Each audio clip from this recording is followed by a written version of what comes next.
તૈત્તિરીય ઉપનિષદ કૃષ્ણ યજુર્વેદની સંહિતામાં જોવા મળે.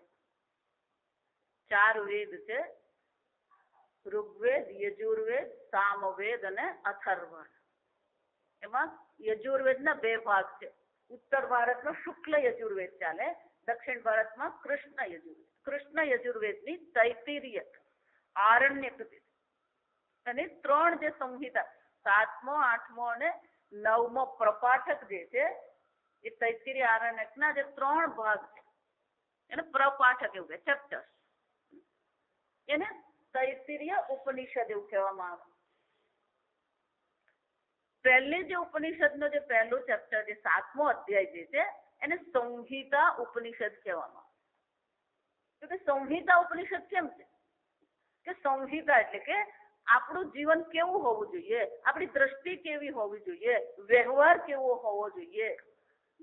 આ બ્રહ્મ જ્ઞાન પ્રાપ્ત કરવું હોય તો બ્રહ્મ જ્ઞાનનો અધિકારી કોણ છે, અધિકારીત્વ કેવી રીતે પ્રાપ્ત કરવું, એની જે ચર્ચા કરવામાં આવી એને સંહિતા ઉપનિષદ અથવા તો આપણે એને શિક્ષાવલ્લી કહીએ. શિક્ષા એટલે કે આદેશ કરવામાં આવે. શિક્ષા એટલે કે એને કેવી રીતે જીવન જીવવું જોઈએ એની સમજ આપવામાં આવે, માર્ગદર્શન આપવામાં.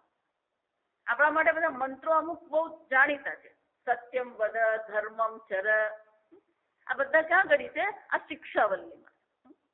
માતૃદેવો ભવ, પિતૃદેવો ભવ, આચાર્ય દેવો ભવ, અતિથિ દેવો ભવ, આ બધા મંત્રો ક્યાં છે? આ શિક્ષાવલ્લીમાં જ છે. એટલે શિક્ષાવલ્લી આમ આપણને ખબર છે મંત્રો, પણ એ મંત્રની સાથે સાથે કેટલીક ઉપાસનાઓ પણ આપવામાં આવે છે. એટલે શિક્ષાવલ્લીમાં 2 ચેપ્ટર, એક ઉપાસના છે અને બીજો જીવનના વ્યવહાર માટેનો આદેશ પણ છે. સત્યમ વદ, સત્ય બોલવું જોઈએ. ધર્મમ ચર, ધર્મનું આચરણ કરવું જોઈએ. સ્વાધ્યાય પ્રવચનાભ્યામ ન પ્રમદિતવ્યમ, એટલું જ નહીં, શાસ્ત્ર અધ્યયન કરવું જોઈએ, શાસ્ત્ર અધ્યયનમાં ક્યારેય પ્રમાદ કરવો જોઈએ નહીં. આમ અને સંહિતા ઉપનિષદ કહેવામાં આવે.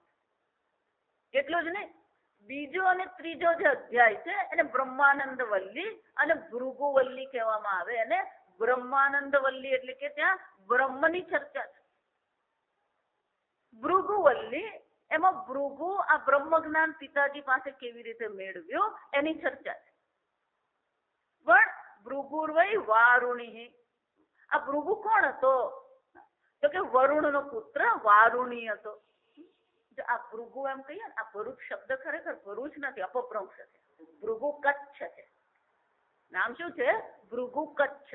અને એનું જ પછી અપભ્રંશ શું થઈ ગયું? ભરૂચ થઈ ગયું. એટલે નર્મદા કિનારો એટલે કે ભૃગુ ઋષિ ત્યાં હતા. એક પરંપરામાં જમદગ્નિ થયા, એમાં ત્યાં પરશુરામ. સમજો, આ બધી પરંપરા આપણી ભૃગુની. પણ એ ભૃગુ વૈ વારુણી, એ ભૃગુ ઋષિ જે હતા એ વરુણના પુત્ર હતા, વારુણી. અને એ ભૃગુ ઋષિએ પોતાના પિતાજી પાસે બ્રહ્મ વિદ્યા પ્રાપ્ત કરી, એટલે બ્રહ્મ વિદ્યાનું નામ પણ પડી ગયું વારુણી વિદ્યા. અને એટલા માટે બીજા અને ત્રીજા અધ્યાયને જે બ્રહ્માનંદ વલ્લી અને ભૃગુવલ્લી છે એને વારુણી વિદ્યા પણ કહેવામાં આવે, અથવા તો વારુણી ઉપનિષદ કહેવાય. એક સંહિતા ઉપનિષદ છે, બીજા 2 શું છે? વારુણી ઉપનિષદ છે. તૈત્તિરીય ઉપનિષદ આમ જોઈએ ને તો બ્રહ્માનંદ વલ્લી એ કઠિન છે. આપણે સામાન્ય રીતે જાણીએ છીએ પંચમહાકોશ. મહાકોશની જે આપણે વાત કરીએ તો પંચકોશ જે છે એ પંચકોશની ચર્ચા આ તૈત્તિરીય ઉપનિષદમાં છે. દરેક ઉપનિષદની વિશેષતા છે. કેનો ઉપનિષદમાં ત્યાં આગળ ચૈતન્યને આધારે આત્મા શુદ્ધ નિર્વિકારી ચૈતન્ય છે એની ચર્ચા છે. એ જ રીતે માંડુક્ય ઉપનિષદ જોઈએ તો અવસ્થા ત્રયની ચર્ચા છે. એ એમ એક પ્રકારે અહીંયા આગળ આપણે તૈત્તિરીય ઉપનિષદ જોઈએ તો તૈત્તિરીય ઉપનિષદમાં પંચકોશની ચર્ચા છે. અન્નમય કોશ, પ્રાણમય કોશ, મનોમય કોશ, વિજ્ઞાનમય કોશ અને આનંદમય કોશ. એટલે પંચકોશની ચર્ચાથી જ આપણને આ બ્રહ્મ જ્ઞાનનો ઉપદેશ કરવામાં આવે. આ એક. બીજી વિશેષતા તૈત્તિરીય ઉપનિષદની એ છે કે એ સૃષ્ટિ પ્રક્રિયા બહુ સ્પષ્ટ શબ્દોમાં દર્શાવે. આપણે આગળ જયારે ઉપનિષદ ભણ્યા, પ્રશ્ન ઉપનિષદ ભણ્યા, દરેક ઉપનિષદમાં અનેક મંત્રનું જે અવતરણ આવે છે એ બધા મંત્રો પણ અહીંયા આ તૈત્રીય ઉપનિષદના છે. આપણે વારંવાર ચર્ચા કરીએ છીએ કે ઈશ્વર અભિન્ન નિમિત્ત ઉપાદાન કારણ છે. ઈશ્વર જ કોણ છે? ઉપાદાન કારણ પણ ઈશ્વર છે, નિમિત્ત કારણ પણ ઈશ્વર જ છે. અને એ ચર્ચામાં પણ આપણે જયારે કોઈ પણ પ્રકારનો કોટેશન આપણે જે મંત્ર કરીએ એ મંત્ર પણ ક્યાંથી છે? અહીંયા જ છે. યસ્માદ્વા આત્મનઃ આકાશઃ સંભૂતઃ. આ આકાશની ઉત્પત્તિ થઈ. પંચ મહાભૂતની પણ અહીંયા ચર્ચા. આકાશ છે, આકાશમાંથી વાયુ, વાયુમાંથી અગ્નિ, અગ્નિમાંથી જળ, જળમાંથી પૃથ્વી. તો પંચમહાભૂતની પણ ચર્ચા છે, પંચકોશની પણ ચર્ચા છે. એટલું જ નહીં, અહીંયા જે સૃષ્ટિ પ્રક્રિયા દર્શાવવામાં આવે એ સૃષ્ટિ પ્રક્રિયામાં તસ્માદ્વા એ તસ્માદ આકાશઃ સંભૂતઃ આકાશાદ વાયુ વાયોરગ્નિ. તો આ ચર્ચા જે છે એ ચર્ચા આપણને આપણી દ્રષ્ટિને વિસ્તૃત કરવા માટે કે અહીંયા જે કંઈ છે સર્વ આ પંચમહાભૂત છે. એ પંચમહાભૂતની ઉત્પત્તિ ક્યાંથી થઈ? આત્મામાંથી થઈ. તો ઉપાદાન કારણ આત્મા છે, નિમિત્ત કારણ પણ કોણ છે? આત્મા જ છે. આમ એ બ્રહ્મની ચર્ચા છે, જે જગત કારણ છે, જેમાંથી આ સંપૂર્ણ જગતની ઉત્પત્તિ થઈ. એ બ્રહ્મ અભિન્ન નિમિત્ત ઉપાદાન કારણ છે, એને માટે ચર્ચા પણ અહીંયા ઘડી કરવામાં આવી. આમ તૈત્રીય ઉપનિષદ જોઈએ ને તો પૂર્ણ ઉપનિષદ કહેવાય. કેમ? સૃષ્ટિ પ્રક્રિયા છે, આત્મચર્ચા છે, પંચકોશની પણ ચર્ચા છે. અને એટલા માટે તૈત્રીય ઉપનિષદ બહુ મહત્વનું ઉપનિષદ છે. એટલે આપણે આગળ જયારે ભાષ્ય જોઈશું તો શંકરાચાર્યજી અહીંયા ઘડી ભાષ્યમાં બહુ ઝીણી ઝીણી ચર્ચાઓ કરે છે. કારણ કે એ ઝીણી ચર્ચા જ આપણા મનમાં સ્પષ્ટતા લાવે. અને એટલે શંકરાચાર્યજી એ બહુ સુંદર મંગલાચરણ કરે. મંગલાચરણ 3 શ્લોકોમાં શંકરાચાર્યજી કરે. સામાન્ય રીતે મંગલાચરણ શાના માટે કરવામાં આવે કે કોઈ પણ ગ્રંથનું જયારે લખાણ કરવામાં આવે તો એ ગ્રંથ જયારે આપણે શરૂઆત કરીએ, કોઈ પણ કાર્યનો પ્રારંભ કરીએ તો પ્રારંભમાં ઈશ્વરની આપણે પ્રાર્થના કરીએ. જો વિચાર, આપણી સંસ્કૃતિ છે. ઘર બાંધવું હોય તો પહેલા આપણે શું કરીએ? ઘર બાંધતા પહેલા ભૂમિ પૂજન કરીએ. ઘર બંધાઈ ગયા પછી રહેવા જવું હોય તો પણ શું કરીએ? વાસ્તુ પૂજન કરીએ. કેમ? તો કે ઈશ્વરને આપણે કોઈ પણ નવું કાર્ય પ્રારંભ કરીએ તો ઈશ્વરને પ્રાર્થના કરીએ કે અમારું કાર્ય સફળ રહે. કેમ? તો કે કાર્ય તો હું કરું, આરંભ પણ હું જ કરું, પ્રયત્ન પણ હું જ કરું, પણ એ કાર્યની સિદ્ધિ થશે કે નહીં થશે એ કોના હાથમાં છે? કર્મણી એવ તવ અધિકારઃ મા ફલેષુ કદાચ. કર્મમાં આપણો અધિકાર છે, કર્મફળમાં આપણો અધિકાર નથી. કર્મફળ દાતા ઈશ્વર છે. અને જો કર્મફળ દાતા ઈશ્વર છે તો ઈશ્વરને અનુકૂળ કરવું, ઈશ્વરને પ્રાર્થના કરવી આવશ્યક છે. અને એટલા માટે કોઈ પણ ગ્રંથનો આરંભ કરવામાં આવે ત્યારે પહેલું ત્યાં એ ગ્રંથની પૂર્તિ માટે આપણે મંગલાચરણ કરીએ. આ એક મંગલાચરણ માટેનું બીજું કારણ એ છે કે ગ્રંથ આપણે બનાવી તો દીધો, પણ જો એ ગ્રંથ કોઈના હાથમાં ગયો જ નહીં તો પુસ્તકની રક્ષા પણ થવી જોઈએ. શંકરાચાર્યજી બહુ સુંદર બૃહદારણ્યક ઉપનિષદમાં બહુ સુંદર ચર્ચા કરી કે એક જગ્યાએ કોઈ મંત્ર માટે કોઈ પ્રશ્ન થયો કે આ મંત્રનો શબ્દ કયો હોવો જોઈએ. આ ગીતા પ્રેસ પણ જયારે આ ઉપનિષદ ભાષ્ય બહાર પાડે તો એ લોકોને પાસે મુખ્ય ગ્રંથ તરીકે હસ્તલિખિત પ્રત હોય, એના પરથી આ બહાર પાડવામાં આવે. હવે એ જમાનામાં હસ્તલિખિત પ્રત બધી પેલી પામ લીવ્સ પર બનાવતા. એટલે શંકરાચાર્યજી એક જગ્યાએ લખે છે કે આ 2-3 પ્રકારના હસ્તપ્રત જોવા મળે છે અને બધામાં અલગ અલગ છે. તો ત્યાં બહુ સુંદર કે છે અજપક્ષ. અજપક્ષ એટલે કે આ એક મારી પાસે હસ્તલિખિત પ્રત ખરી, પેલી બકરી શું કહી ગઈ છે? એક ટુકડો ખાઈ ગઈ છે, એટલે શું લખેલું છે ખબર નથી. એનો અર્થ એ ગ્રંથની પણ રક્ષા કરવી પડે. જો આ સમજ, આપણે આ ગીતા પ્રેસ વાપરીએ છીએ, પૂનામાં આનંદ ટ્રસ્ટ છે, એ લોકોએ જે આ હસ્તલિખિત પ્રત પરથી જે પ્રકાશિત કરી. વેદાત્માનંદજી, પ્રત્યેક બોધાનંદજી જયારે ભણ્યા ત્યારે ગીતા પ્રેસની પુસ્તક ઉપલબ્ધ નથી. ત્યારે એ લોકો બધા કઈ વાપરતા હતા? આનંદ આશ્રમની પુસ્તક વાપરતા. આનંદ આશ્રમની પુસ્તકની વિશેષતા એ છે કે ધારો કે તૈત્તિરીય ભાષ્ય હોય ને, તો તૈત્તિરીય ભાષ્યનું હસ્તલિખિત પ્રત એક નહીં હોય. એ લોકોની પાસે 15-25 હોય. અત્યારે એ લોકોની પાસે 17,000 હસ્તલિખિત પ્રત છે. એટલે 17,000 એકનો એક પણ ઘણી વાર હોય, સમજવાનું. તો એમાં તમે જુઓ ને તો એ લોકોએ બધી નોંધ લખેલી કે એ લોકોની પાસે જેટલી પણ હસ્તલિખિત પ્રત છે એ ક્યાંથી એ લોકોને ઉપલબ્ધ થઈ, અથવા કોણે એ લખેલી છે, અથવા કોની પાસેથી એ લોકોને મળી હસ્તલિખિત પ્રત. તો ઓછામાં ઓછી 15ની નોંધ છે એ લોકોને. અને દરેકમાં ક્યાંક ને ક્યાંક થોડા શબ્દોમાં શું હોય? ફેરફાર હોય.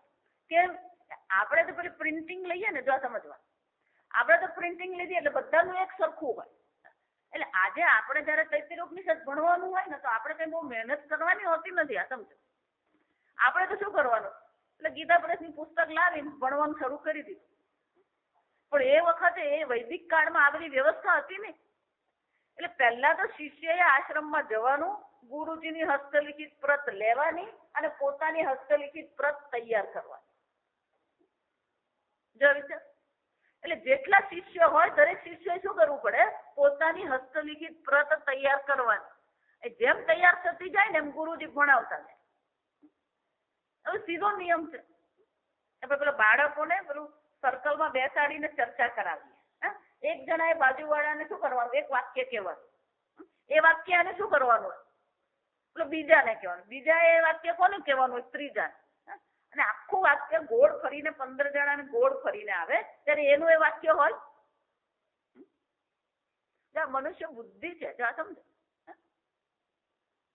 તમને એવો પ્રશ્ન પૂછવામાં આવે કે આ કોમ્પ્યુટર કેટલું બધું કામ કરે કે જેટલું જલ્દી કામ આપણે નહીં કરી શકીએ. કોમ્પ્યુટરને આમ જેવું, આ તો કોમ્પ્યુટ શબ્દનો જ અર્થ થાય ગણતરી કરવી. આ સમજવાનું. કોમ્પ્યુટ એટલે ગણતરી કરવી. તો કોમ્પ્યુટર એટલે કે જે બહુ જલ્દીથી ગણતરી કરનાર છે એને ગણક યંત્ર એટલે કહેવાય. તો કે કોમ્પ્યુટર કેવું જલ્દી કામ કરે, આ કોમ્પ્યુટર કેવું કામ કરે? એ વાત તો સાચી છે. તો પછી એના કરતા મનુષ્યનું જે મગજ છે, તે મનુષ્યના મગજ કરતા કોમ્પ્યુટર વિશેષ કહેવાય કે નહીં? એટલે એક જણાએ બહુ સરસ કીધું કે ભલે ગણતરીની દ્રષ્ટિએ વિશેષ છે, પણ મનુષ્ય મગજની પણ એક વિશેષતા છે જે કોમ્પ્યુટરમાં નથી. જો આ વિચારી તો કે કોમ્પ્યુટરને ધારો કે કંઈક લખો, તમે કોઈક ફાઇલ બનાવો, એને સેવ એમ કહો એટલે શું કરે? સેવ કરી દે. પછી બીજી વાર એને ખોલીએ ત્યારે શું કરે? એની એ જ ખોલે. એટલું જ નહીં, ધારો કે તમે એમ કહો કટ, કટ એટલે શું કરી આપે? કાપી. પછી પેસ્ટ એમ કહો તો એ શું કરે? ધારો કે તમે 5 વાર એને કટ પેસ્ટ કરો તો એ શું કરવાનું? અને મનુષ્યને 2 વાર કટ પેસ્ટ કરાવીએ તો શું થઈ જાય? શોર્ટ સર્કિટ થઈ જાય. જો સમજ, એનો અર્થ શું છે? આ જીવંત છે. આ મગજ શું છે?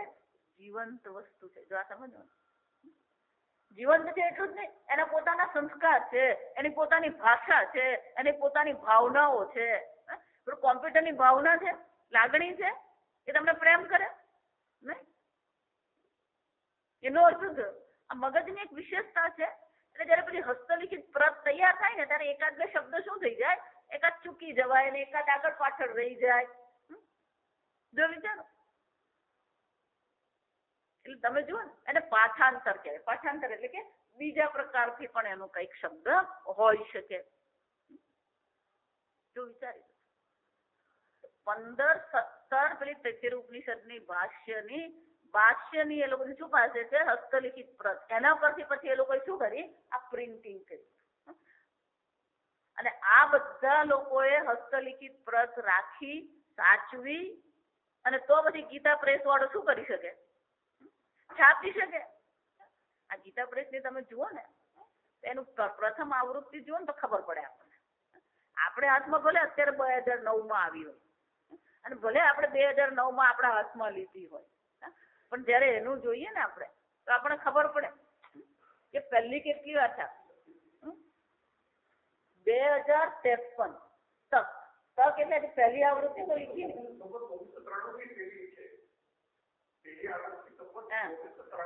हाँ 19 अभी 2066 चल रही है 2066 चाले एस्टिमेट અને અત્યાર સુધીમાં 1,14,000 છાપી. કોના પ્રતાપે આ મંગલાચરણ કરીએ ને એટલે પુસ્તક ટકી ગયું, ભાષ્ય ટકી ગયું. જો વિચાર ઈશ્વરને એમણે પ્રાર્થના કરી, હે ઈશ્વર હું આ ભાષ્ય લખું છું એને સાચવવાની જવાબદારી તમારી. અને આપણા હાથમાં આ ભાષ્ય આવ્યું એનો શું થયો? એમના મંગલાચરણ સફળ થયું. એટલે પુસ્તક તો સચવાઈ ગયું. મંગલાચરણને કારણે ભાષ્યનું લખાણ પણ થઈ ગયું. મંગલાચરણને કારણે પુસ્તક પણ છપાઈ ગયું. અચ્છા, પણ છપાઈને લાઇબ્રેરીમાં રહે તો ચાલે? આ મંગલાચરણ માટે ત્રીજું કારણ છે. કોઈ પણ પુસ્તકની સાચવણી કરવી હોય તો એ સાચવણી કરવા માટે લાઇબ્રેરી જરૂરી છે. એને અધ્યયન કરનાર બુદ્ધિ પણ હોવી જોઈએ, એનામાં રુચિ કોકને હોવી જોઈએ. તો જો એટલે કીધું, એટલે પેલો નંબર કીધું 1,14,000 છપાય એનો શું થયો? ભલે 1,14,000 ને બધાને જેને લીધી બધાને બ્રહ્મજ્ઞાન થયું કે નહીં થયું, બધાએ અધ્યયન કર્યું કે નહીં કર્યું ભગવાન જાણે. જો સમજો, અમે કાલે એક ભાઈ મને માહિતી આપી કે મુંબઈમાં એક ભાઈ છે, એની પાસે 10 લાખ રૂપિયાના પુસ્તકો છે. 10 લાખ રૂપિયાના પુસ્તકો છે. પુસ્તકો હોવા એક વસ્તુ છે, પણ પછી એનું અધ્યયન પણ થવું જોઈએ. એટલે શંકરાચાર્યજી કહે છે કે આ મંગલાચરણ હું એટલા માટે કરું કે આવશે આ 3 મંગલાચરણના શ્લોકમાં કે ખાલી લોકો પુસ્તક વસાવે એમ નહીં, પુસ્તક સાચવે એમ નહીં, એ પુસ્તકનું પણ શું કરવું જોઈએ? અધ્યયન થવું જોઈએ. એ અધ્યયન થવું જોઈએ એને માટે પણ ભગવાન હું શું કરું છું? તમને પ્રાર્થના કરું. આમ મંગલાચરણના 3 કારણ છે. સમજો, એ યોગ્ય વ્યક્તિ પાસે પહોંચવું જોઈએ જેથી યોગ્ય વ્યક્તિ એનું અધ્યયન કરે. આજે આપણે અધ્યયન કરી રહ્યા છે, અધ્યયનનો પ્રારંભ કર્યો કોને કારણે? શંકરાચાર્યજીએ એ મંગલાચરણ કર્યું હતું. જે મંગલાચરણના પ્રતાપે આપણે આજે અધ્યયન શરૂ કરી શકીએ. આમ દરેક સ્તર પર ઈશ્વર કામ કરી રહ્યો છે. એટલે શંકરાચાર્યજી મંગલાચરણ કરે. મંગલાચરણમાં 3 પ્રકારે મંગલાચરણ થાય.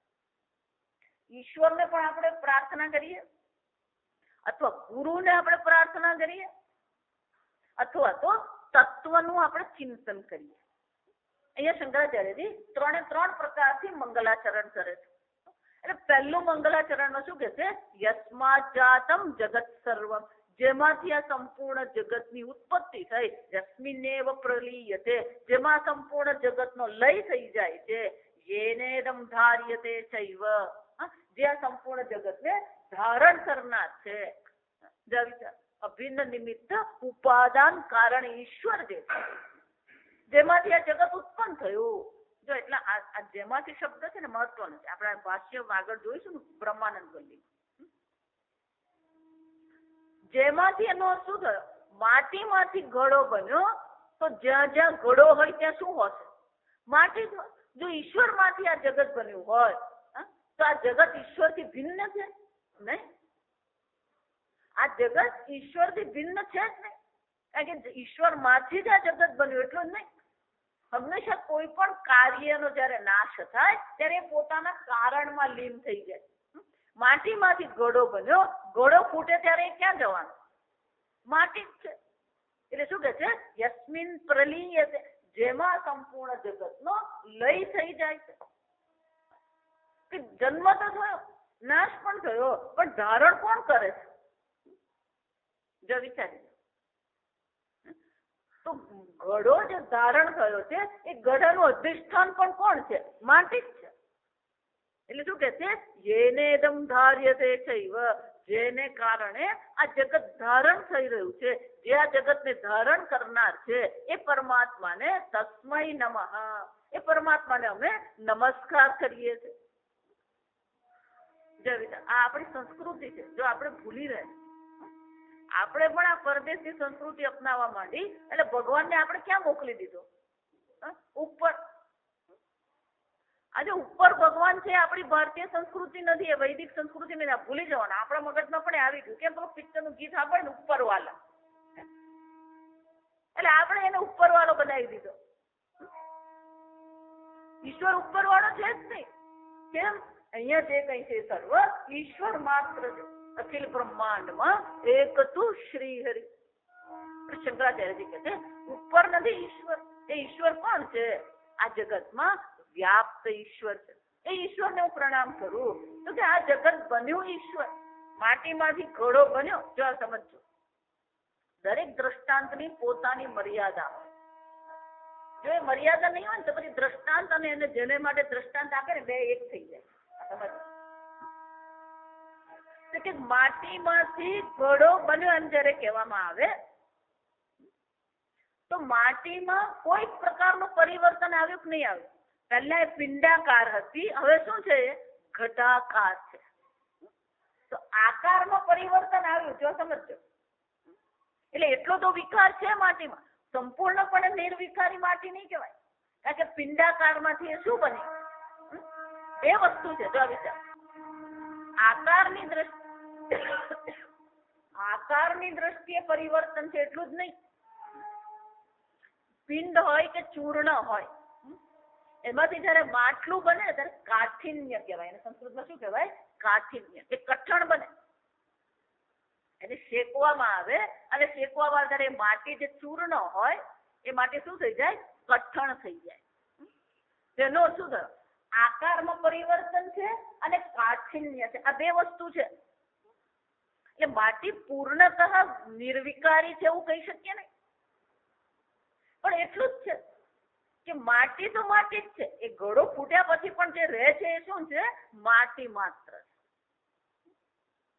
તો એ જ રીતે જો તમે માટલાની વાત કરતા હોય, માટીની વાત કરતા હોય, તો પછી આ શું છે? આ જગત બન્યું તો એમાં પરિવર્તન આવ્યું. ઈશ્વર શું બની ગયો? જગત બની ગયો. આ જગત કેવું છે? વિકારી છે. તો કે ઈશ્વર તમારો નિર્વિકારી કેવી રીતે હોઈ શકે? ઈશ્વર તો આ જગતનું કારણ છે. અને એટલે અહીંયા આગળ શંકરાચાર્યજી કહે છે ઈશ્વરને જો આગળ આ ચર્ચા આવશે બે પ્રકારથી છે. આપણે આગળ જોયું, કોઈ પણ વસ્તુની વ્યાખ્યા કરવી હોય, કોઈ પણ વસ્તુને સમજવી હોય, તેમાં બે પ્રકારની વ્યાખ્યા કામ કરે. એકને શું કહેવામાં આવે? એકને તટસ્થ લક્ષણ કહેવામાં આવે, બીજી વ્યાખ્યાને સ્વરૂપ લક્ષણ કહેવામાં આવે. ધારો કે તમે કોઈકને ત્યાં સુરત ગયા હોય, કોઈક સોસાયટીમાં ગયા, અને સોસાયટીમાં ગયા પછી પેલું ઘર મળે નહીં, કારણ કે આજકાલ સોસાયટીને પેલા 100-200 ઘર હોય, એટલે બંગલા શોધવા પડે. એટલે ધારો કે પેલા ફોન કરીને તમે પૂછો, અલે ભાઈ હું સોસાયટી નાકે આવી કે પણ તારું ઘર મળતું નથી, તે પેલો શું કે છે આપણને? તો ત્રીજી ગલીમાં લીલા રંગનું ઘર છે. ઘર કયું છે? લીલા રંગનું છે. તમે પેલી ત્રીજા બંગલા તમે જાઓ શેરીમાં, 4 લીલા રંગના ઘર હોય, એટલે શું કરવાનું હવે? જગ એ તો ત્યાંથી પણ છોકરો પસાર થતો ને આપણે ઉભો રાખીએ, તમે ઉભો રહે. આપણે શંકરભાઈ નું ઘર કયું? એક તરત પેલો શું કે છે? આપણો કાગડો બેઠો ને, જા વિચાર. પહેલા નિશાની કઈ આપવામાં આવી? લીલા રંગની. 4 લીલા રંગના છે, એટલે આપણે પછી શું પૂછવું પડે? હજી 4 માંથી કયું? ત્યારે પેલો છોકરો શું કહે છે?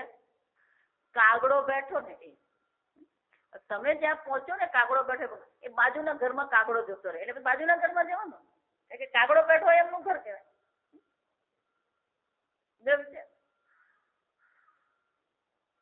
કાગડો બેઠો એ શંકરભાઈ નું ઘર એવું જયારે કહેવામાં આવે તો કાગડો એ બંગલાનું સ્વરૂપ છે નહીં, છતાં પણ કાગડો શું કરે? બંગલાનો નિર્દેશ કરવા માટે ઉપયોગી છે. લીલો રંગ એનું સ્વરૂપ છે, પણ કાગડો એનું સ્વરૂપ છે. એનો શું થયું? કોઈ પણ વસ્તુનો નિર્દેશ કરવા માટે જે ઉપયોગી થાય એને તટસ્થ લક્ષણ કહેવાય. જો આ સમજજો બરાબર. એનું સ્વરૂપ નથી. એ જ રીતે ઈશ્વર કોણ છે? જેમાંથી આ જગત બન્યું જે આ જગતને ધારણ કરે છે અને આ જે જગત આ જેમાં લીન થઈ જાય છે, જો વિચાર તો કે આ ઈશ્વરનું સ્વરૂપ છે તો કે નહીં, એ ઈશ્વરનું સ્વરૂપ નથી. તો કે ઈશ્વરનું સ્વરૂપ શું છે? એટલે શંકરાચાર્યજી કહે છે તસ્મૈ જ્ઞાનાત્મને નમઃ. ઈશ્વરનું સ્વરૂપ શું છે? ઈશ્વર ચૈતન્ય સ્વરૂપ છે જે નિર્વિકારી છે. જા સમજ, કારણ વિકારી હોય અને કાર્ય વિનાશી હોય, આ નિયમ છે. કોઈ પણ કારણ હોય, જ્યાં સુધી કારણમાં વિકાર આવે નહીં ત્યાં સુધી એ કાર્ય બની શકે નહીં. અને કાર્યની ઉત્પત્તિ થઈ તો પછી એ કેવું હોવું જોઈએ? જેની ઉત્પત્તિ થઈ એનો વિનાશ થવો જ જોઈએ. જાતસ્ય હિ ધ્રુવો મૃત્યુ. તો કાર્ય વિનાશી હોય અને કારણ કેવું હોય? વિકારી હોય. જો જગત કારણ ઈશ્વર છે તો કારણ શું બની જશે? વિકારી બની જાય. જો એટલે જગત કારણ ઈશ્વર જગત કારણ છે એવું જયારે આપણે કહીએ તો ઈશ્વરનું સ્વરૂપ નથી. જો સ્વરૂપ એવું કહેવા જાવ તો પછી એ કેવો બની જાય? વિકારી બની જાય. અને એટલા માટે શંકરાચાર્યજી કહે છે આ જગત ઈશ્વરમાંથી બન્યો હકીકત છે. ઈશ્વર એને ધારણ કરે છે હકીકત છે. અને આ જગતનો જયારે પ્રલય થાય છે ત્યારે ઈશ્વરમાં જ પ્રલીન થઈ જાય છે એ પણ હકીકત છે. પણ ઈશ્વર જગતનું કારણ છે એવું જયારે કહેવામાં આવે તો ઈશ્વર જગતનું કારણ જે છે એ કારણત્વ જેને કહેવાય, કારણપણું જે છે એ ઈશ્વરનું સ્વરૂપ નથી. જો એને ઈશ્વરનું સ્વરૂપ માનવામાં આવે તો ઈશ્વર વિકારી બની જાય. અને એટલા માટે કહે છે જ્ઞાનાત્મને. આત્મા એટલે સ્વરૂપ. તો કે ઈશ્વરનું સ્વરૂપ શું છે? જ્ઞાનાત્મને જ્ઞાન સ્વરૂપ છે, ચૈતન્ય સ્વરૂપ છે, નિર્વિકારી ચૈતન્ય સ્વરૂપ એ પરમાત્મા છે. જો બ્રહ્માનંદ વલ્લીની શરૂઆત ત્યાંથી જ થશે. સત્યમ જ્ઞાનમ અનંતમ બ્રહ્મ. એ બ્રહ્મ જે ઈશ્વર છે એ કેવા છે? સત્યમ જ્ઞાનમ અનંતમ બ્રહ્મ. જ્ઞાનમ બ્રહ્મ એ જ્ઞાન એટલે કે નિર્વિકારી ચૈતન્ય સ્વરૂપ પરમાત્મા છે. પણ જેવી રીતે પેલો બંગલો ઓળખાય નહીં ત્યારે જેમ પેલો કાગડાનો તટસ્થ લક્ષણ દર્શાવવામાં આવે એમ નિર્વિકારી ચૈતન્ય જે છે એ નિર્વિકારી ચૈતન્ય કેવું છે એનું સ્વરૂપ સમજવું હોય તો શરૂઆત ક્યાંથી કરવી પડે? તટસ્થ લક્ષણથી કરવી પડે.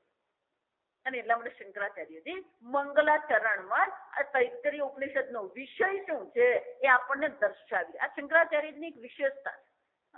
જે ગ્રંથનું મંગલાચરણ હોય એ ગ્રંથનો જે વિષય હોય એ વિષયનું પણ આપણને શું કરાવી દે છે? ઓળખ કરાવી દે કે આ વિષય આનો છે. તૈત્તરીય ઉપનિષદમાં વિષય કયો છે? આ ઈશ્વરમાંથી જગત બન્યું, ઈશ્વરમાં રહે છે અને ઈશ્વરમાં લીન થઈ જાય છે. એ ઈશ્વર જે છે એ ઈશ્વર સ્વરૂપથી કેવા છે? જ્ઞાનાત્મને નમઃ. એ ઈશ્વર સ્વરૂપથી તો જ્ઞાન સ્વરૂપ, ચૈતન્ય સ્વરૂપ છે, નિર્વિકારી ચૈતન્ય છે. અચ્છા, તો કે હવે આ ઈશ્વરને જાણવું હોય તો શું કરવું? જે શંકરાચાર્યજીની નમ્રતા જુઓ. આટલું અદભુત એમનું વ્યક્તિત્વ છે, આટલી અદભુત એમની પ્રતિભા છે. પણ શંકરાચાર્યજી કહે છે આ ઈશ્વરને સમજવો હોય, ઈશ્વરનું તટસ્થ લક્ષણ હોય કે સ્વરૂપ લક્ષણ હોય એ જાતે સમજવું અશક્ય છે. આપણે એમ માનતા હોઈએ તો હું વાંચી લઉં છું એટલે મને આવડી જશે. એટલે શંકરાચાર્યજી કહે છે મને આ જ્ઞાન આપોઆપ થયું નથી. એટલે બીજા મંત્રમાં એક બીજા મંગલાચરણમાં ગુરુની ભક્તિની ચર્ચા કરે કે આ ગુરુની ભક્તિથી, ગુરુની ભક્તિ દ્વારા, ગુરુની પ્રસન્નતાથી મને આ જ્ઞાનની પ્રાપ્તિ થઈ. એટલે કે છે યૈહિ મે ગુરુભિઃ પૂર્વમ પદવાક્ય પ્રમાણતઃ. કે આ ગુરુ જે છે, ગુરુભિઃ પૂર્વમ, ઈમે આ ગુરુઓ દ્વારા પહેલા શું કરવામાં આવ્યું? પૂર્વમ પહેલા પદ વાક્ય પ્રમાણતઃ. અમને ગુરુજીએ શું કર્યું છે? પદ એટલે એક એક શબ્દ, વાક્ય અને પ્રમાણ દ્વારા અમને વ્યાખ્યાતા સર્વ વેદાંતા.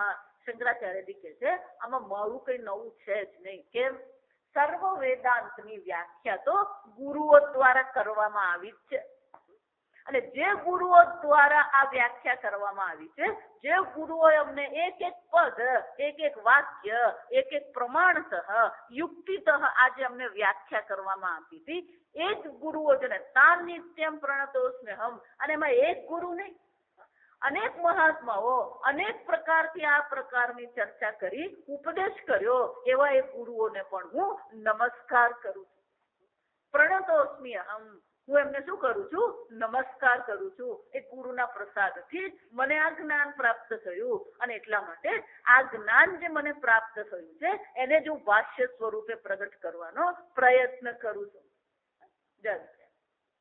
કે તમને ગુરુથી જ્ઞાન થઈ ગયું, અમને ગુરુજીથી જ્ઞાન થઈ જશે, આ ભાષ્ય લખવાની જરૂર જ શું છે? વાત તો સાચી, જો સમજ. ઈશ્વરને નમસ્કાર કર્યા બરાબર છે, ગુરુને નમસ્કાર કર્યા બરાબર છે, પણ કે ભાષ્ય લખવાનું પ્રયોજન શું છે? શા માટે આ ભાષ્ય તમે લખ્યું? તમે તમારા ગુરુ પાસેથી મેળવી લીધું, અમે અમારા ગુરુ પાસે મેળવી લઈશું. તમારા ભાષ્યની અમને કોઈ જરૂર નથી. શંકરાચાર્યજી કહે છે, તૈત્તિરીય કસ્ય સારસ્ય મયા આચાર્ય પ્રસાદતઃ વિસ્પષ્ટાત રુચિનામ હિ વ્યાખ્યેયમ સંપ્રણીયતે. ઇયમ વ્યાખ્યા, આ વ્યાખ્યા સંપ્રણીયતે, સારી રીતે હું એની રચના કરું છું.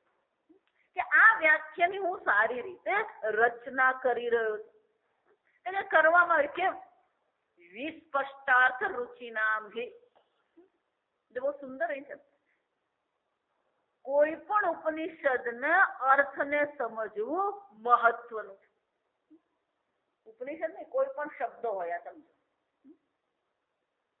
જ્યાં સુધી શબ્દનો અર્થ સ્પષ્ટ થાય નહીં ત્યાં સુધી જ્ઞાન થવું અશક્ય છે. શંકરાચાર્યજી કહે છે, જેમને આ ઉપનિષદનું જ્ઞાન નહીં, વિસ્પષ્ટાર્થ, આ ઉપનિષદના એક એક શબ્દને સારી રીતે સમજવાની રુચિ નામ, જેમને રુચિ છે, તેમના જ માટે હું શું કરી રહ્યો છું? આ પ્રકારથી વ્યાખ્યાની રચના હું કરું છું. જો એટલા માટે ગીતા વાંચવી એક વસ્તુ છે, પણ ગીતાના અર્થને સમજવું શું છે? બીજી વસ્તુ છે. અને અર્થ સમજ્યા પછી એ સ્પષ્ટ થવું પણ શું છે? ગીતામાં ભગવાને કીધું આત્માનો જન્મ થતો નથી, મૃત્યુ થતું નથી. પણ એ વસ્તુ પછી આપણા મનમાં શું થવી જોઈએ? સ્પષ્ટ થવી જોઈએ. આ શરીર તો શરીરનું કામ કરે જ છે. એ તો ભગવાને કહી દીધું, દેહિનોસ્મિન યથા દેહે કૌમારમ યૌવનમ જરા. ક્યારેક 50 થાય ને ક્યારેક 60 થાય ને ખબર નહીં પડી. કેમ?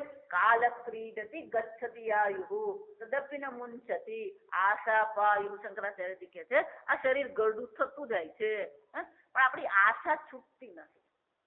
અને એટલા માટે શું કરવું જોઈએ? ભજ ગોવિંદમ, ભજ ગોવિંદમ, ગોવિંદમ ભજ મૂઢમતે. આ સંસારમાં જે મૂઢ થઈને પડેલો છે, મોહિત થઈને પડેલો છે, જેની બુદ્ધિ શું છે? આ સંસારના કાર્યમાં જ મોહિત થઈને પડી છે, એને જગાડવા માટે શંકરાચાર્યજી શું કહે છે? ભજ ગોવિંદમ, ભજ ગોવિંદમ. ભજ શબ્દ છે ને એ બહુ મજાનો છે. ભજનાત ભક્તિ, ઈશ્વરની ભક્તિ કરવી એને પણ શું કહેવાય? ભજન કહેવાય. પણ આ ભક્તિનો બીજો આ ભજ શબ્દ છે ને, વ્યાકરણની દ્રષ્ટિએ વિચારીએ ને તો 3 અર્થ છે. એક તો ભજ એટલે ભજન કરવું, ઈશ્વરની ભક્તિ કરવી. પણ આ ભજ ધાતુ જે છે એ 7મા ગણમાં આવે. આપણા ગણ છે ધાતુ, 7મા ગણમાં આવે તેનો અર્થ બદલાઈ જાય. જો સમજો, વંજનાદ ભક્તિ. વંજનાદ એટલે કે ભાંગી નાખે, નાશ કરી નાખે, ભૂક્કો કરી દે. આપણી ભાષામાં શું કહેવાય? ભૂક્કો કરી દે. કેમ? કે આ સંસારનો જે નાશ કરનાર છે એને ભક્તિ કહેવાય, એને ભજન કહેવાય. આમ ભગવાનને સમર્પિત રહેવું એને પણ ભજન કહેવાય. અને જે આ સંસારનો નાશ કરીને મોક્ષ આપનાર છે એને પણ શું કહેવામાં આવે? ભજ એવું કહેવામાં. એટલે શંકરાચાર્યજી કહે છે કે આ મનુષ્ય શરીર મળ્યું છે એ પરમાત્માની ભક્તિ કર, એ પરમાત્માનું જ્ઞાન મેળવ, જેથી આ સંસાર શું થાય? ભવસાગર સબ સુખ ગયા હે, ફિકર નહીં મોહે તરન. મનુષ્ય જન્મ મળે ને એટલે આપણી મુશ્કેલી શું છે? પેલા અંધભાઈ હતા ને, એમને શું થયું? તો કે ક્યાંક ભૂલમાં એ ગામમાંથી બહાર નીકળ્યા અને પેલો કોટ વિસ્તાર હતો ને એમાં પ્રવેશ થઈ ગયો એમનો. પછી એમને ખબર પડી, પડઘા પડે ને એટલે એ લોકોને ખબર પડી જાય એટલે એમને એમ થઈ ગયું આ ખોટી જગ્યાએ કંઈક આવી ગયો છે, તો બહાર નીકળવું કેમ?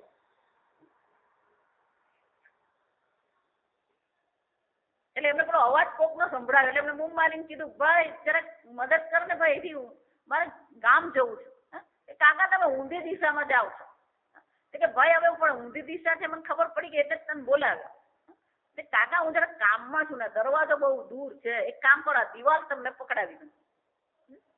આ દિવાલ પકડતા પકડતા શું કરવાનું? દરવાજો આવે ને તો બહાર નીકળી જજો કાકા. પણ જયારે દરવાજો આવ્યો ત્યારે કાકાને શું થયું? પેલું મચ્છર કરડ્યું. એટલે શું કરતા હતા કાકા? એક હાથમાં તો લાકડી હોય જ્યાં સમજ, અને બીજા હાથે શું કર્યું? પણ એટલી અક્કલ નહીં વાપરી. ખંજવાળું ત્યારે હું શું કરી જાઉં? ઊભો રહી જાઉં. બે વસ્તુ કરવી પડે. જો ખંજવાળે તો પછી અટકી જવું પડે, પણ અટકવાને બદલે શું કર્યું? ચાલવાનું ચાલુ રાખ્યું. એટલે દરવાજો શું થઈ ગયું? આપણે આ મનુષ્ય શરીર મળ્યું ને મોક્ષ દ્વાર કહેવાય. આ મનુષ્યને શું કહેવાય? મોક્ષ દ્વાર કહેવાય. પણ આ સંસારની ખંજવાળમાં જ આપણે એટલા પડેલા છે. આ સંસારને વ્યવસ્થિત કરવામાં જ એટલી આપણી બુદ્ધિ ચાલે. જો એટલે જ કોઈ કઈ આ સંસારને વ્યવસ્થિત કર્યો નથી ને કોઈ કરવાનું નથી. કોઈ કઈ યુગ પરિવર્તન લાવી શકે નથી. એમ જો વિચારી ભગવાન ભલે ને એમ કહીને ગયા હોય કે હું ધર્મની સ્થાપના માટે આવ્યો. જો ભગવાને ધર્મની સ્થાપના કરી હોય ને તો દ્વાપર યુગ પછી કયો યુગ આવવો જોઈએ? સત્ય યુગ આવવો જોઈએ. પણ દ્વાપર યુગ પછી જ્યાં ભગવાને એમની લીલા સંકેલી, ભગવાનના ચરણારવિંદના પૃથ્વી પરથી ઉપર ઉઠ્યા ને, અને કયા કોની તૈયારી ચાલી? કળિયુગની તૈયારી ચાલી. એટલે જયારે ભગવાન પોતાની લીલા સંકેલી રહ્યા હતા ત્યારે ઉદ્ધવજી, આ ઉદ્ધવ ગીતા બહુ ભણવા જેવી મજાની છે. ત્યારે ઉદ્ધવજી કહે છે, ભગવાન તમે જો અહીંયા નહીં રહેશો તો આ અસુરોનો શું થઈ જશે? ત્રાસ શરૂ થઈ જશે ભગવાન. ત્યારે ભગવાન કહે છે કે ઉદ્ધવ, કાળની ગતિને હું રોકતો નથી. જો આ સમજ, કાળ શું છે? નિત્ય છે. આ કાળ એની રીતે કામ કરતો રહે છે. કળિયુગ કાળ છે. જો આ વિચાર, કળિયુગ કોઈ એક માણસ છે એમ ને, રાક્ષસ છે એમ ને. કળિયુગ એ શું છે? એક કાળ છે. એ કાળની પ્રધાનતા રહેવાની. પરીક્ષિતે પણ જયારે કળિયુગને મારવાનો પ્રયત્ન કર્યો ત્યારે પરીક્ષિતને કળિયુગે શું કીધું? કળિયુગ તું મને મારી શકે પણ કાળને અટકાવનાર અત્યાર સુધીમાં કોઈ જન્મ્યો નથી. એટલે ભગવાન શું કહે છે? શંકરાચાર્યજી કહે છે, કાલ ક્રીડતી ગચ્છતિ આયુઃ. આ કાળ તો એનું કામ કરી જ રહ્યો છે. જો વિચાર, દિન્યામન્યૌ સાયં પ્રાતઃ શિશિર વસંતો પુનરાયાતઃ કાલ ક્રીડતી ગચ્છતિ આયુઃ તદપિ ન મુંચતિ આશા. આશા કઈ છે? આ જગત બધું બરાબર કરી દો. એ બધું બરાબર કરવામાં તું બરાબર થતો નથી. તકલીફ છે. જો આ સમજ કે આ પેલી ખંજવાળ માંથી શું ચાલીએ?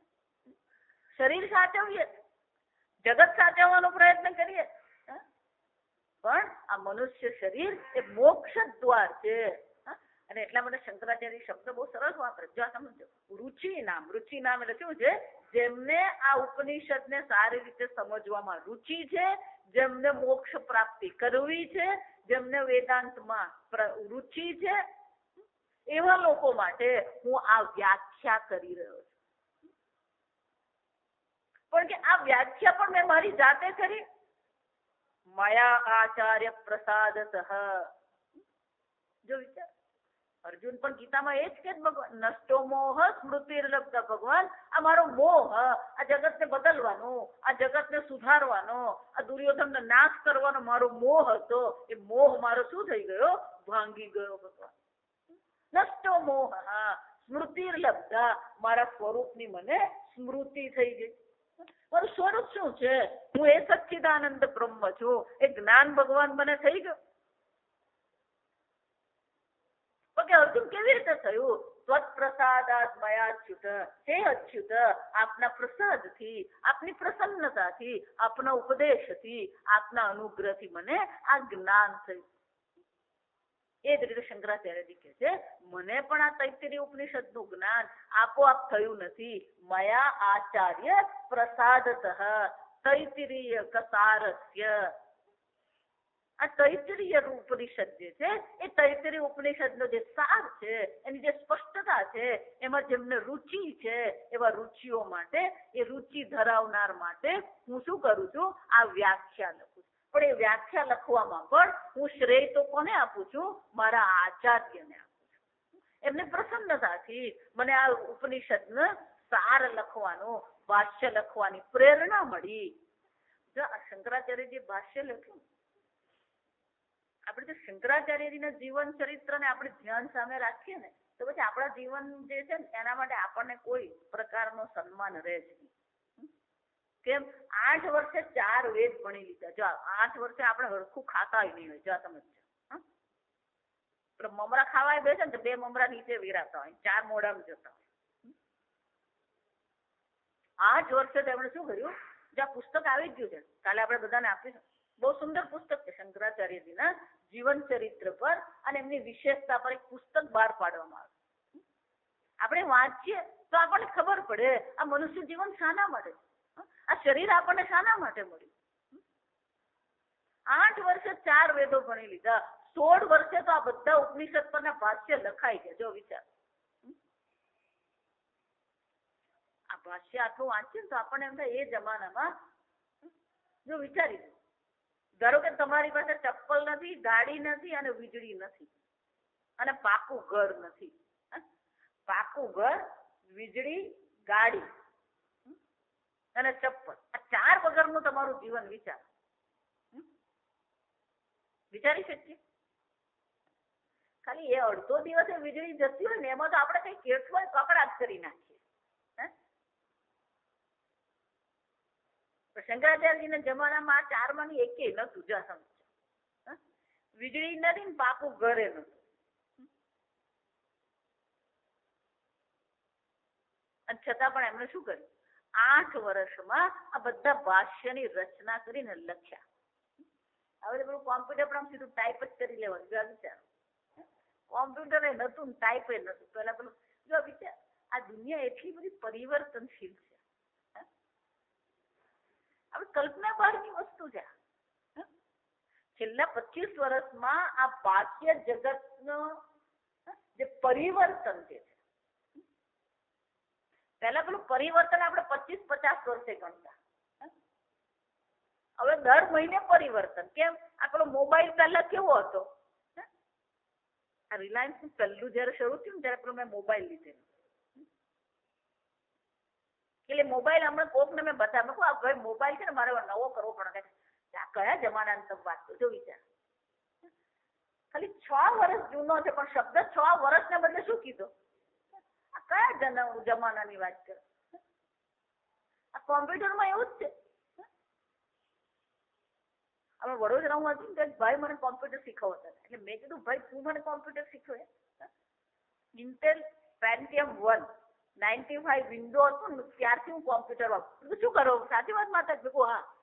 જો વિચાર, પહેલું કોમ્પ્યુટરનું જનરેશન કયું કહેવાય? પહેલા તો વિન્ડો હતી જ નહીં માઇક્રોસોફ્ટનું. આ સમજજો. પછી પેલું પહેલું વિન્ડો પેન્ટિયમ 1 95 વિન્ડો 95. ત્યારથી મને કે તમે તો ફર્સ્ટ જનરેશન. જો વિચાર, આ જનરેશન કહેવાય. આપણી દ્રષ્ટિએ એક પેઢી 25 વર્ષે કહેવાય. 25 થી 50 વર્ષે એક પેઢી આપણે ગણીએ. કોમ્પ્યુટરની કઈ કેટલી પેઢી આવી ગઈ. કોમ્પ્યુટરમાં જનરેશન કહેવાય. વિચારજો. 95 માંથી પેલું 98 થયું, 98 માંથી 2000 થયું, 2000 માંથી XP થયું, XP માંથી હવે શું થયું, વિસ્ટાય આવી ગયું. પરિવર્તનશીલ. કળિયુગ એટલે શું છે? બિલકુલ પરિવર્તનશીલ છે. કાળ કેવો છે? ગતિમાન છે. ભાગવતમાં એટલે કીધું કે કાળ કેવો છે? ગતિમાન. એટલે શંકરાચાર્ય શબ્દ કયો વાપરે છે? કાલ ક્રીડતી. ક્રીડતી એટલે રમત છે એની વાત. પણ કાળ માટે રમત છે, આપણા માટે શું છે? આયુર્નશ્યતિ. આપણા આયુષ્ય આપણે ગુમાવી રહ્યા છીએ. આ વખત તો મોર બહુ બેસવાના, એટલે આ વખત તો કેરી બહુ ખાવાની મળે. જો વિચાર, કેરી ખાય કે નહીં ખાય, મરવાનો છે એક દિવસ, એ તો ભૂલી જ ગયા આપણે. કેમ? સંપ્રાપ્તે સન્નિહિતે કાલે નહીં નહીં રક્ષતી. આમાંની કોઈ વસ્તુ તમારી રક્ષા કરવાની.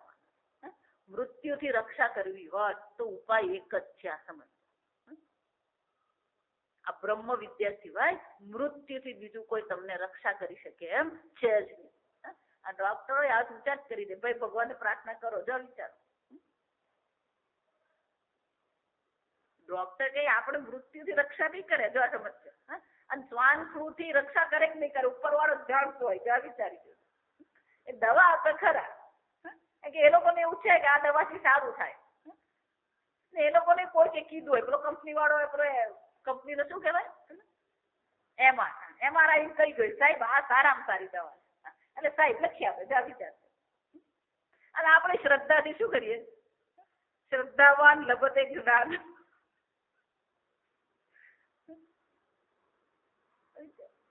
કોણ કોની રક્ષા કરે? હવે તો એવું થઈ ગયું કે પેશન્ટ ડોક્ટરની રક્ષા કરે કે ડોક્ટર પેશન્ટની રક્ષા કરે. પરસ્પર ભાવજંત કેવું છે અહીંયા આગળ?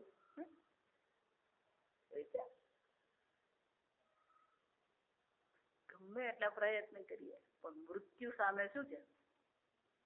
બધાએ હાથ ઊંચા કરી જ દેવા પડે. મૃત્યુથી રક્ષા કરવી હોય. શંકરાચાર્ય શું કહે છે? ભજ ગોવિંદમ ભજ ગો. આમ જીવન આપણું કેવું છે? જો એટલા માટે અહીંયા આજે ચર્ચા બહુ સરસ છે કે તૈત્તિરીયના સારને જાણવનારા, એમાં રુચિ ધરાવનારા લોકો માટે હું આ વ્યાખ્યા લખું છું. અને મને વ્યાખ્યા ક્યાંથી મળી? આચાર્ય પ્રસાદતઃ સંપ્રણીયતે. હું એની રચના કરું છું, જેથી વિસ્પષ્ટાર્થ રુચિ નામ, જેમને આ તૈત્તિરીય ઉપનિષદના સારને સ્પષ્ટ રીતે સમજવાની રુચિ છે. રુચિ શબ્દ એ મહત્વનો. આપણી રુચિ ક્યાં છે? જો આપણી રુચિ આ બ્રહ્મ વિદ્યામાં નથી, આપણી રુચિ મોક્ષમાં નથી, તો આપણી રુચિ ક્યાં આગળ છે? અને એટલે શંકરાચાર્યજી કહે છે આ ભાષ્ય હું કોને માટે લખું છું? જેમને આ બધી બાબતોમાં રુચિ છે એવા લોકો માટે હું આ ભાષ્યની રચના કરું છું.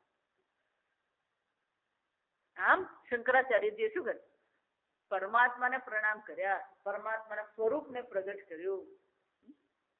એટલું જ નહીં, ગુરુજીને પ્રણામ કર્યા અને છેવટે કીધું પ્રયોજન, મંગલાચરણનું પ્રયોજન પણ દર્શાવી દીધું કે જેમને આ મોક્ષ પ્રાપ્તિ કરવી છે, બ્રહ્મ વિદ્યાની પ્રાપ્તિ કરવી છે, એમના માટે આ સાર સ્વરૂપ ભાષ્યની હું રચના કરું છું, જેથી સરળતાથી એ શબ્દને સમજી શકે.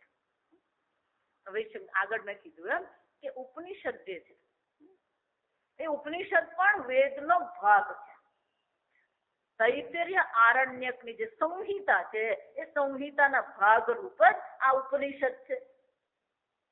એ કે પહેલું શરૂ થયું નથી. જો આ સમજો, આપણે પેલું શિક્ષાવલ્લી શરૂ કરે એટલે આપણા માટે શું લાગે? આ શિક્ષાવલ્લી એટલે પહેલો મંત્ર, શિક્ષામ વ્યાખ્યાસ્યામઃ, એટલે આપણને શું લાગે? આ પહેલો મંત્ર.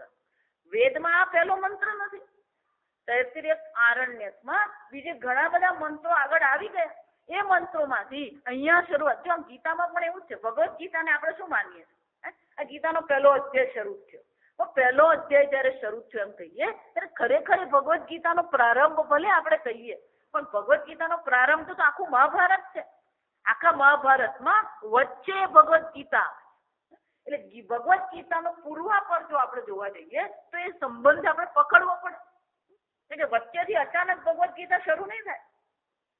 એટલા માટે પહેલો અધ્યાય આપણને એ સંદર્ભ આપે છે. કયા સંદર્ભમાં અર્જુનને નિરાશા આવી, કયા સંદર્ભમાં અર્જુને ભગવાનને પ્રશ્ન પૂછ્યો, કયા સંદર્ભમાં અર્જુને ભગવાને પ્રશ્ન પૂછ્યા પછી ભગવાનનો એ શિષ્ય બન્યો અને ભગવાને એને ઉપદેશ કર્યો. એ જ રીતે આ તૈત્તરીય ઉપનિષદ અચાનક શરૂ થયું એમ નથી, પહેલો મંત્ર છે એમ નથી, આગળ પણ ઘણું કહેવામાં આવ્યું છે. આ એક. બીજું કે શંકરાચાર્યજી કીધું પૂર્વમ પદવાક્ય પ્રમાણતઃ. આ બહુ સમજવા. પદ છે એટલે એક એક શબ્દ છે, એક એક વાક્ય છે, અને પદ અને વાક્ય શું છે? પ્રમાણ છે. શાસ્ત્ર શું છે? પ્રમાણ છે. પ્રમાણ આપણે જોઈ ગયા કે પ્રમાણ કોને કહેવાય? પ્રમાણ એ છે જેના દ્વારા આપણને જ્ઞાન થાય છે, જ્ઞાનનું સાધન છે એને આપણે પ્રમાણ કહીએ. તો પ્રમાણમાં ત્રણ વસ્તુ હોય. દરેક પ્રમાણનું પોતાનું ક્ષેત્ર છે. આંખથી હું રંગ જોઈ શકું, કાનથી હું જોઈ શકું નહીં, કાનથી હું શબ્દ સાંભળી શકું, પણ આંખથી હું શબ્દ સાંભળી શકું નહીં. તો દરેકનું પોતાનું શું છે? વિશેષ ક્ષેત્ર છે, વિષય છે. 5 વિષયો છે અને 5 ઇન્દ્રિયો આપણી પાસે છે. તો રંગ માટે પ્રમાણ કોણ છે? આંખ પ્રમાણ છે. શબ્દ માટે પ્રમાણ કોણ છે? કાન પ્રમાણ છે. બીજા કોઈ પણ પ્રમાણ દ્વારા એનું જ્ઞાન થઈ શકે નહીં. એટલે એને આપણે સંસ્કૃતમાં શું કહીએ? અપૂર્વતા. અપૂર્વતા એટલે કે એક પ્રમાણથી જે જ્ઞાન થાય એ બીજા પ્રમાણથી થઈ શકે નહીં.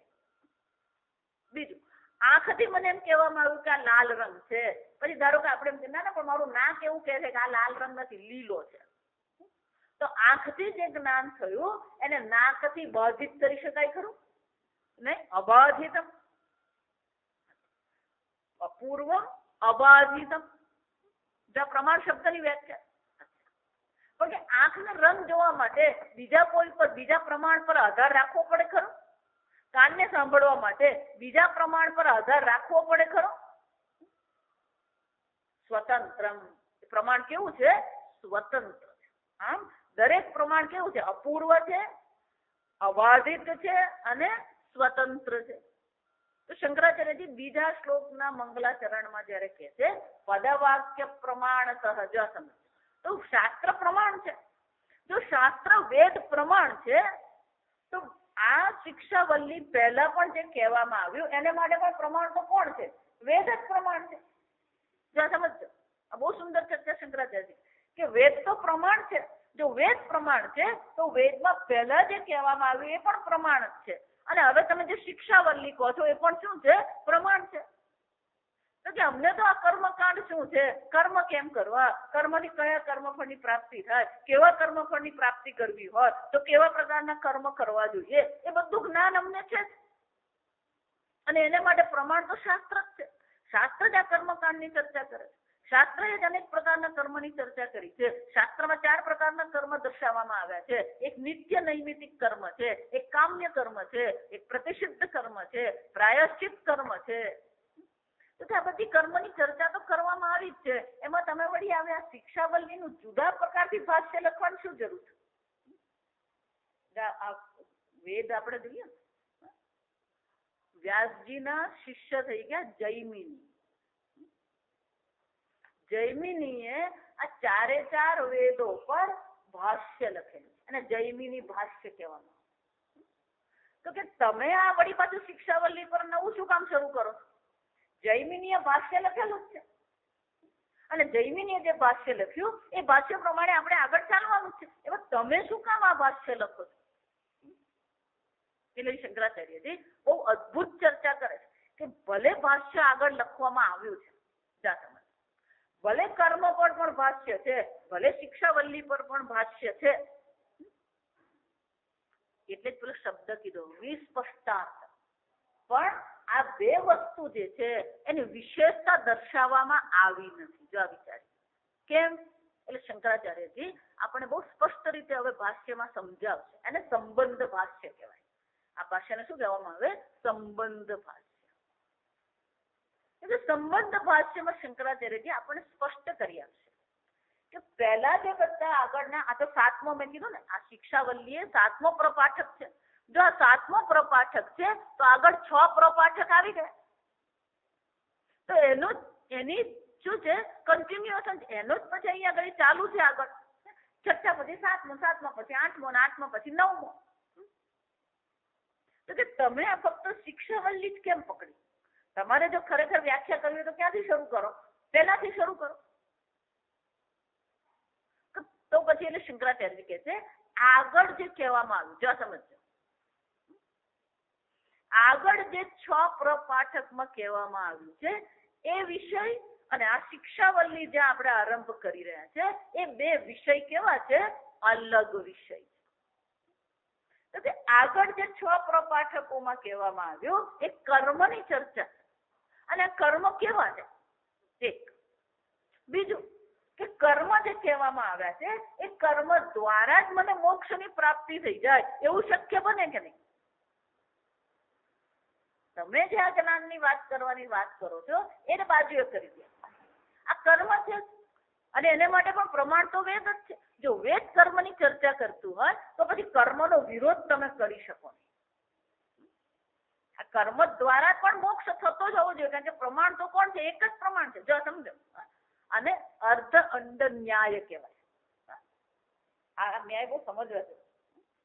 અર્ધ અંડ ન્યાય એટલે શું છે? મારી પાસે એક ઈંડું છે, અર્ધમ પાકનાય, આ અડધાને હું રસોઈ કરીશ, અર્ધમ પ્રસવાય, અને અડધાને શું કરીશ? હું પ્રસવ માટે રાખીશ. અર્ધ અંડ ન્યાય કહેવાય. આવું શક્ય છે? ધારો કે મારો કૂવો કૂદવો હોય, બહુ મોટો કૂવો છે, એટલે આજે અડધો કૂવો કૂદું અને કાલે શું કરું? બીજો અડધો. જો એવું ત્યાં રામાયણમાં પણ એ જ થયેલું. જો આ સમજજો, જયારે પેલું લંકા જવાનું હતું સીતા માતા શોધવા માટે, તો સીતા માતાની શોધ માટે જયારે લંકા જવાનું હતું ત્યારે પેલો દરિયો પાર કરવાનો હતો, ત્યારે બધાએ પોતાની મર્યાદા બતાવી. અંગદ ને નીલ ને બધા સિદ્ધ હતા, પણ એ લોકોએ શું કીધું કે અમારી ત્યાં સુધી પહોંચ નથી, અમે શું છે અડધે સુધી પહોંચી શકીએ. એટલે જામવાન કે છે કે હું કૂદકો મારીને ત્યાં પહોંચવી તો જઈશ, તો પાછા આવવું મારા માટે શક્ય નથી. કેમ? એ તો કૂદવો હોય તો શું કરવો પડે? દરિયો આખો જ કૂદવો પડે, અડધો તો થાય ને. અને કૂદે પછી પાછું આવવાનું સમાચાર આપવા કે સીતા માતા અહીંયા છે. જો સમજો, પેલો અમેરિકન જતો ત્યાં જ રહી પડે, પેલો શ્રીલંકા જઈને પછી શું કરવાનું? ત્યાં જ રહી પડે, ચાલે નહીં. પેલા રામજી પહોંચાડવાના સમાચાર. ત્યારે જામવાને હનુમાનજીને યાદ કરાવ્યું, હનુમાનજી તમે એક જ છો, જ્યાં દરિયો પાર પણ કરી શકશો અને દરિયો પાર કરીને પાછા આવી પણ શકશો. અડધું ચાલે નહીં એમાં. એટલે શંકરાચાર્યજીને આપણે એવો પ્રશ્ન ઉઠાવી શકીએ, વેદ એક જ છે તો વેદ પ્રમાણ છે, તો કર્મ માટે પ્રમાણ વેદ જ છે. વેદ જ કર્મ કરવાનું કહે છે, તો પછી મોક્ષ માટે પ્રમાણ કોણ છે? આ વેદ જ છે. કર્મથી જ મોક્ષ છે એમ માની લો. આ તમે નવું શરૂ શું કામ કરો? જો આને જ કહેવાય સ્ટાર્ટિંગ પ્રોબ્લેમ કહેવાય. શું કહેવાય? કોઈ પણ વસ્તુ નવી શરૂ થાય ને એટલે શરૂઆતમાં તો આપણા મનમાં શું હોય? અને ખાસ કરીને ભારતીય લોકોની સાયકોલોજી, જો વિચાર, આપણા ભારતની એક આ વિશેષતા, કોઈ પણ નવી વસ્તુ આવે તો પહેલા તો એનો શું થતો હોય? વિરોધ જ કરીએ આપણે. પહેલા ગેસના સિલિન્ડર જયારે શરૂ થયા, મને યાદ છે, પહેલા ચૂલા પર કરતા હતા. ચૂલા પરથી પછી પેલા પ્રાઇમસ પર પેલો પંપ મારીને શું કરવાનું? ચાલો, એ પ્રાઇમસ પરથી પછી પેલા બીજા પર આવ્યા, શું કહેવાય પેલું? હા, દિવેટ વાળા પછી આવ્યા. વિચાર, એ દિવેટ વાળા ચાલતા હતા ત્યારે પછી આ ગેસના સિલિન્ડર શરૂ થયા. કોઈ ગેસના સિલિન્ડર લેવા તૈયાર જ નહીં. જો એ લોકો પણ જાત જાતની સ્કીમ કરે. મને યાદ છે મારા બાઈ લેવા તૈયાર નહીં. કેમ? ફાટી ગયો તો. ભારતીયોની એક વિશેષતા, કઈ પણ નવું હોય તો પહેલો શરૂઆત શું થાય એનો? પેલો વિરોધ કરવાનો. પછી ગેસના સિલિન્ડરથી બધા સેટ થઈ ગયા, પછી એની આદત પડી. પછી પેલા પ્રેશર કુકર નીકળે. જો આ આપણે ભલે એમ માનતા પ્રેશર કુકરનું સંશોધન આપણા દેશમાં જ થયું છે. ટીટી કે કંપની વાળાએ પ્રેશર કુકર શોધેલા, પણ આપણે ત્યાં તે જમાનામાં પેટન્ટ હતું નહીં. ઇન્દિરા ગાંધીએ પેટન્ટ એલાઉ નહીં કરે. 1905માં જો વિચાર, 1905 એટલે 105